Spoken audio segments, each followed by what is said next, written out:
Assalamualaikum warahmatullahi wabarakatuh. Alhamdulillahi rabbil alamin. Wabihi nasta'inu ala umuri dunya waddin. Wassalatu wassalamu ala sayyidina wa maulana Muhammadin wa ala alihi wa sahbihi ajmain, amma ba'd. Faya ibadallah ittaqullaha haqqa tuqatihi wa la tamutunna illa wa antum muslimun. Fattaqullaha la'allakum tuflihun. Hadirin para pemirsa Sinyal Islam Indonesia, alhamdulillah wa syukur ala ni'amillah. Pada kali ini kita dapat bertemu di majelis pengajian di Sinyal Islam Indonesia yang alhamdulillah insyaallah pada kali ini kita akan membahas tentang masalah an-najasah, masalah najis. Najis itu ada 3 tingkatan. Paslun an-najasah salasun. Najis itu ada 3. 1 mughalladhatun, ada golongan najis mughalladhah. Wa mukhaffafatun, dan 2 golongan najis mukhaffafah. Wa mutawassitatun, dan 3 najis mutawassithah. Al-mughalladhatu, adapun najis mughalladhah, najis yang tingkatannya sangat berat. Najasatul kalbi, yaitu najisnya anjing, wal khinjiri, dan najisnya babi, wa furu'i ahadihima, dan anak-anak yang keluar daripada anjing dan babi. Wal mukhaffafah, adapun najis mukhaffafah itu najis yang paling ringan. Itu baulus sobi, adalah najis air kencingnya anak laki-laki. Alladzi lam yat'am, yang belum makan apa-apa. Jadi najis air kencingnya anak laki-laki yang belum makan apa-apa, ghairal labani, kecuali air ASI. Walam yablug al-haulaini, dan belum sampai pada usia 2 tahun. Wal mutawassitatu, adapun najis mutawassithah golongan yang ketiga, itu adalah najis pertengahan. Jadi mukhaffafah najis paling tinggi, mughalladhah najis paling tinggi, mukhaffafah najis paling rendah. Sekarang pertengahannya adalah najis mutawassithah. Nah, wal mutawassithah, adapun najis mutawassithah, sairun najasah, adalah najis selain najis mughalladhah, selain najis mukhaffafah, maka itu ada di posisi najis mutawassithah. Nah, baik, kita jelaskan tadi najis ada 3 tingkatan, ya. Najis ada 3 tingkatan. Tingkatan yang pertama yang paling tinggi disebut mughalladhah. Tingkatan yang kedua disebut mutawassithah. Tingkatan yang ketiga yang paling rendah disebut mukhaffafah. Nah, sekarang apa najis mughalladhah? Najis mughalladhah itu timbul dari 2 makhluk. Yaitu adalah najis mughalladhah hanya dari anjing dan babi. Berarti kalau anjing dan babi hukumnya najis, ini pun terbagi-bagi. Dari anjing dan babi itu mana yang paling najis mughalladhah? Jadi tadi kan 2 makhluk yang najis mughalladhah. Yang pertama anjing, yang kedua babi. Mana yang paling berat daripada mughalladhah tersebut? Babi. Babi itu adalah agladul mughalladhah. Paling beratnya di antara najis mughalladhah adalah babi. Anjing ini termasuk kategori najis mughalladhah. Cuman apakah anjing itu najis mughalladhah? Tidak. Yang najis mughalladhah anjing adalah bungusnya, moncongnya anjing. Jadi hidung dan mulutnya itulah yang najis mughalladhah. Bungusnya anjing, moncongnya anjing, itu yang najis mughalladhah. Ini pusatnya berarti antara hidung sama mulutnya, ini pusatnya nih. moncong-moncongnya anjing itu, inilah yang najis mughalladhah itu pusatnya. Sehingga di dalam hadisnya kalau ada anjing menjilat wadah kita, di dalam wadah itu apakah isi air ataupun tidak? Kalau contoh ada ember, embernya isi air, kemudian anjing minum di ember yang isi air tersebut, maka airnya dibuang, embernya harus dibasuh. Dan dibasuhnya dengan 7 kali basuhan. Di antara salah satu 7 kali basuhan harus ada air yang bercampur dengan tanah. Itu adalah cara membersihkan najis mughalladhah. Ataupun ada wadah kita tidak isi air, cuma ada bekas makan kita, dijilat oleh anjing, maka wadah tersebut harus dibasuh. Dan cara membasuhkannya pun tidak sembarangan, bukan cuma dengan sabun, tetapi harus 7 kali basuhan. Dan salah satu di antara 7-nya itu harus ada air yang bercampur dengan tanah. Baik itu mau sentuhan air yang pertama, ataupun sentuhan air yang kedua, ataupun sentuhan air yang terakhir. Sentuhan air yang terakhir. Yang jelas harus ada air yang bercampur dengan tanah. Jadi ada di moncongnya. Bagaimana kalau badannya anjing? Asalnya belum najis asalnya. Jadi hukum asal najis mughalladhahnya anjing itu ada di moncongnya, ada di bangusnya. Nah, sekarang di kalangan para ulama Syafi'iyah diberikan hukum seluruh juz anjing hukumnya najis mughalladhah. Seluruh juz anjing, kakinya, tangannya, ekornya itu diberikan hukum najis mughalladhah. Kenapa seluruh tubuh anjing diberikan hukum najis mughalladhah? Karena cara membersihkan anjing. Cara membersihkan badan anjing dari kotoran itu dia suka menjilat tubuhnya sendiri. Kakinya, tangannya dijilat, kakinya dilihat, tubuhnya dijilat. Itu cara membersihkan anjing dari kotoran. Cara mandinya mungkin gitu kan, dijilat seperti itu. Maka otomatis karena cara membersihkan badan anjing itu adalah dengan menjilat seluruh tubuhnya, maka hukum badan anjing pun jadi najis. Kenapa jadi najis? Karena badannya sering dijilat.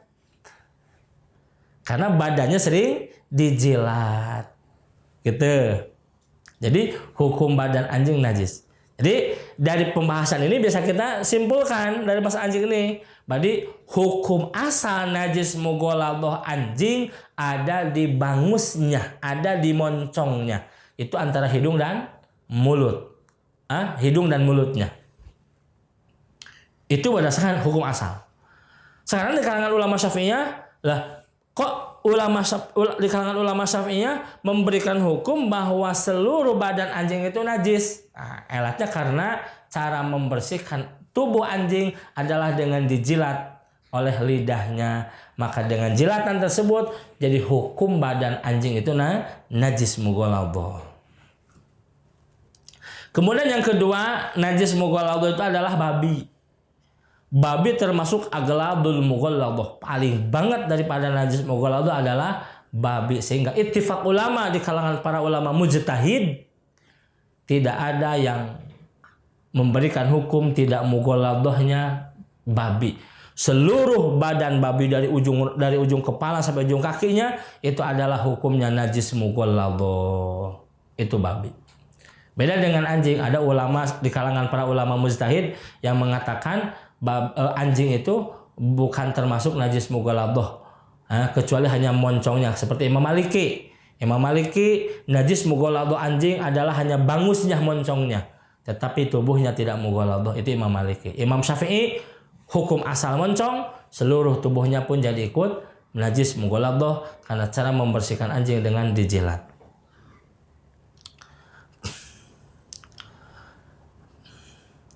Kemudian yang berikutnya adalah najis muhafafah dulu. Paling rendah. Ya tadi jadi jelas ya. Cara membersihkan najis mughalladhah adalah dengan dibasuh 7 kali basuhan. Salah satu di antara 7 kali basuhan adalah harus ada air yang bercampur dengan tanah. Bagaimana kalau airnya itu bukan campur dengan tanah, tapi airnya itu campur dengan pasir? Bisa tidak? Tidak, karena pasir bukan tanah. Harus bercampur dengan tanah. Meskipun dengan sabun tetap harus tambah. Jadi, ini udah bersih. Ini saya membersihkan udah 7 kali basuhan, udah saya bersihkan pakai sabun, ini udah bersih nih. Tetap meskipun sudah bersih karena 7 kali basuhan, kemudian pakai sabun tetapi belum campur tanah, itu belum dianggap suci. Karena ittiba lis syariah, mengikuti pada syariat yang Allah dan Rasulnya telah tetapkan. Kemudian yang berikutnya adalah najis muhaffafah. Apa najis muhaffafah? Najis muhaffafah itu najis paling ringan, paling rendah. Itu adalah baulus sobi alladzi lam yat'am ghairul laban walam yablugh al haulain. Najis air kencingnya anak laki-laki. Ya. Najis air kencingnya anak laki-laki yang belum makan apa-apa kecuali hanya ASI. Walam yablugh al haulaini, dan dia belum sampai pada batasan usia 2 tahun. Jelas ya? Anak kecil belum sampai pada batasan usia 2 tahun, kemudian anak kecilnya harus laki-laki, kemudian dia belum makan apa-apa kecuali hanya ASI, maka air kencingnya muhaffafah. Contoh, cara membersihkan najis muhaffafah sangat ringan. Gak usah, contoh gini, saya gendong anak saya, ya usianya 1 tahun, dia belum makan apa-apa kecuali hanya ASI, saya gendong. Kebetulan nggak pakai nggak pakai pelindung, begitu saya gendong pipis di badan saya, saya pakai baju, pipis nih, maka bayinya simpan. Kemudian mana yang basahnya? Sekitar ini basahnya nih. Ini jangan dibuka baju langsung dimasukin ke mesin cuci, jangan. Atau jangan dibuka baju baru dicuci, jangan. Apa tuh? Cukup kita ngambil air, ya, ngambil air, bukan dibanyurin tapi ngambil air buang, kemudian ciprat-ciprat. Di mana dicipratkannya? Di mana ada basahan bekas kencingnya air. Oh, di sini basahnya segini, ambil air. Bukan dibanyurin begini, bukan. Ambil air, tumpahkan, kemudian kita ciprat-ciprat. Nah, gitu. Secipratnya, ngambil air lagi, tumpahkan, ciprat-ciprat, ngambil lagi, tumpahkan, ciprat-ciprat. Sudah beres. Sumul itu walatra, kalau bahasa Sunda sudah menyeluruh dengan cipratannya, udah beres, dianggap suci. Ya, dianggap suci. Atau contoh, ada anak kita, ya usia 1 tahun, kita bawa ke masjid, nggak pakai pelindung, ya pipis di karpet masjid, jangan digotong karpetnya, dibasuh, jangan. Dari hukumnya semua apa tuh? Ngambil air, bukan dibasuh, tapi ngambil kemudian cipratkan, begitu aja. Ngambil lagi, tumpahkan, cipratkan. Ditumpahkannya bukan di tempat najis, tapi ngambil air, kemudian kita cipratkan begitu.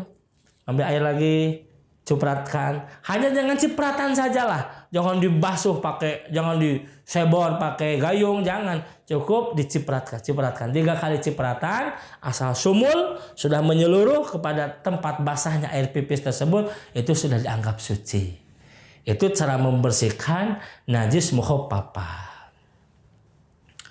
Kemudian bagaimana kalau anak perempuan? Ini ada anak perempuan, bayi, ya usianya 8 bulan.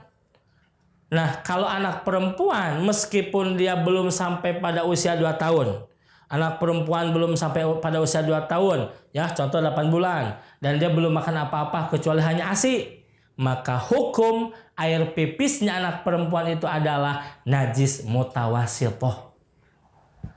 Allah ya Rahman ya Rahim. Beda banyak. Najis air kencingnya anak laki-laki yang belum usia sampai pada batasan usia 2 tahun dan belum makan apa-apa, hukum air pipisnya adalah muhaffafah.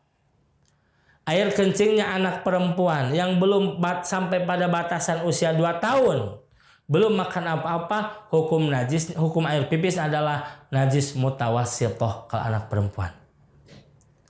Kenapa beda ya? hukum air pipis anak laki-laki yang belum 2 tahun dan hukum pipis air anak perempuan yang belum 2 tahun, kenapa beda ya? Ya inilah beda menurut agama. Nah, kalau secara apa namanya? Secara pemahaman ya, secara logika, maka ada ulama yang membahas kenapa anak kecil hukumnya najis, air pipis anak laki-laki hukumnya najis mau papa, sedangkan air pipis anak perempuan hukumnya mutawasitoh. Kenapa? Karena biasanya, mohon maaf, biasanya bayi laki-laki itu banyak orang yang suka. Bayi banyak orang suka, sehingga banyak orang yang geget, banyak orang yang menciumnya, banyak orang sering menggendongnya. Nah gitu, karena saking banyak orang yang suka, sehingga kalau pipisnya agama memberikan dispensasi, memberikan rukhsah, anak laki-laki diberikan najis mau papa. Kalau anak bayi perempuan tidak sebegitu anak laki-laki. Ya, kenapa? Karena anak perempuan banyak yang sukanya bukan bayi tapi sudah dewasa.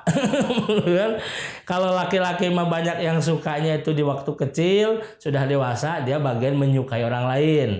Gitu mungkin ya ulama yang saya pahami. Kalau perempuan itu waktu kecilnya tidak terlalu disukai, tapi kalau sudah dewasanya banyak yang menyukai. Mungkin itu ya. Nah seperti itu. Tetapi kalau ingin lebih ilmiah, ini oleh para medis, dokter, mungkin bisa diteliti perbedaannya apa sih air pipis laki-laki dan perempuan. Kemudian itu najis air najis muhaffafah. Sekarang najis mutawasitoh, wal mutawasitoh sairun najasah. Mutawasit najis hukum golongan najis mutawasit adalah sairun najasah. Selain najis mughaladhah, selain najis muhaffafah, maka hukumna najis mutawasitoh. Seperti apa sih najis mutawasitoh tuh? Punten. Najis mutawasitoh, pipis kita najis mutawasitoh hukumnya. Kotoran kita itu najis mutawasitoh. Air kencing kucing najis mutawasitoh. Kotoran kucing pun najis mutawasitoh. Yang jelas selain najis mughaladhah, selain najis muhaffafah, maka itu ada di golongan najis mutawasitoh. Cara membersihkannya, cara mensucikannya najis mutawasitoh, yang pertama harus hilang zatnya. Zatnya hilang, ya, berarti zat dan warna jelas. Setelah zatnya hilang, harus hilang baunya. Baunya hilang, baru harus hilang rasanya. Gitu, tiga macam. Pertama, zat hilangkan dulu. Mohon maaf, ada kotoran ayam. Nah, hilangkan dulu, hilang. Zatnya hilang. Kita bersihkan, zatnya hilang. Otomatis warna hitam dari kotoran ayam pun hilang. Setelah itu baru kita cium, masih ada nggak baunya? Masih ada. Berarti belum belum suci, bersihkan sampai baunya itu hilang, bau kotoran ayamnya itu. Itu baru rasanya, tapi nggak mungkin harus kita letak mah gitu, kita jilat, nggak mungkin. Jelasnya zatnya, kemudian baunya hilang. Nah, ya seperti itu. Nah sekarang bagaimana kalau mohon maaf zatnya hilang, warnanya hilang, rasanya hilang, baunya masih ada dan sulit dihilangkan. Punten mohon maaf, mohon maaf. Mungkin makanan yang kita makan tuh terlalu bau lah. Makan jengkol apa gitu terlalu bau. Sehabis kita qada hajat, kita bersihkan, di tangan masih nempel baunya. Udah kita cuci bersih, bekas tangan kita membersihkan, cuci bersih pakai sabun, masih nempel baunya. Itu nggak usah disikat, itu nggak usah direndam pakai air nggak usah. Kalau sudah dibersihkan, kemudian kita coba pakai sabun, baunya masih ada, ya itu kan zatnya hilang, warna kuningnya hilang, ya kemudian rasanya pun nggak ada, udah rasanya biasa, ya kan, tapi baunya masih ada, makanya disebut hukmiyah. Hukumnya apa? Najis hukmiyah. Najis hukmiyah kalau kita sudah ada usaha, yang udah maksimal usaha kita, maka itu termasuk ma'fu anhu, najis yang diberikan keringanan oleh agama. Udah jangan terlalu dibanget-bangetkan itu najisnya hukumnya gitu. Jadi cara menghilangkan najis mutawassithah, yang pertama hilangkan zat dan warnanya, kemudian yang kedua hilangkan baunya, yang ketiga hilangkan rasanya. Tapi rasa nggak mungkin harus kita jilat, harus seperti kotoran ayam. Anan najasah, najis itu ada dua pengertian. Yang pertama ada najis menurut bahasa. Yang pertama ada najis menurut bahasa, yang kedua ada najis menurut syariat. Maka najis menurut lughah, menurut bahasa adalah ma yastaqdiru walau tohiran. Perkara yang dianggap jijik meskipun itu adalah suci. Itu najis menurut bahasa. Contoh ludah. Ludah hukumnya najis apa suci? Suci. Tapi kalau kita ngeludah, jijik apa tidak? Jijik. Maka hukumnya najis menurut lughah. Kenapa? Karena istiqdar. Apa istiqdar itu? Jijik. Ataupun contoh dahak, contoh, kan kalau kita mau ke wastafel, itu di wastafel ada dahaknya kan, Masya Allah, lebih baik tidak jadi daripada harus sana gitu kan. Kenapa? Jijik. Itu hukumnya najis menurut lughah. Ya, sedangkan najis menurut syariat fikih. Najis menurut syariat fikih adalah ma yamna'u sihhatas salat haitsu la murakhasa. Setiap perkara yang jijik kemudian mencegah dari sahnya sholat. Sehingga haitsu la murakhasa, tidak ada dispensasi dari agama, maka itu adalah najis. Jadi najis menurut syariat adalah perkara yang jijik, satu. Yang kedua adalah yang membatalkan sholat kalau kena tubuh kita. Kita lagi sholat, ada burung, crek, kotoran burung, otomatis langsung batal, Pak. Lagi sholat, ada kotoran burung, baju, ada kotoran burung, otomatis langsung batal sholat kita. Kenapa batal sholat kita? Karena kita sholat bawah najis. Tuh, ya, yang dapat membatalkan sholat. Haitsu la murakhasa, sehingga tidak ada dispensasi dari agama.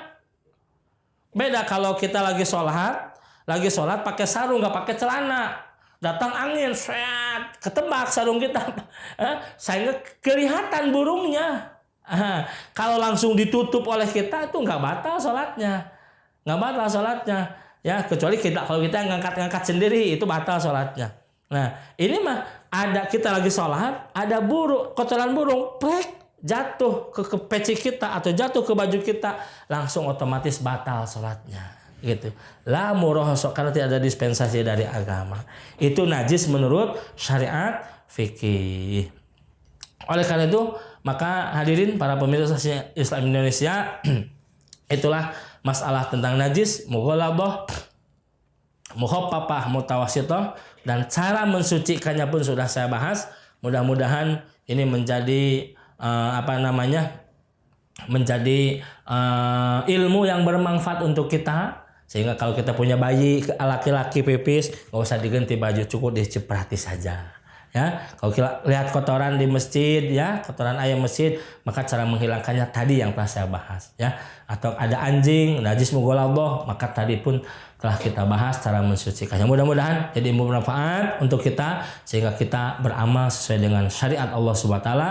Dan Allah terima seluruh amal ibadah kita. Amin ya Allah ya rabbal alamin. Billahi bisabil haq. Assalamualaikum warahmatullahi wabarakatuh.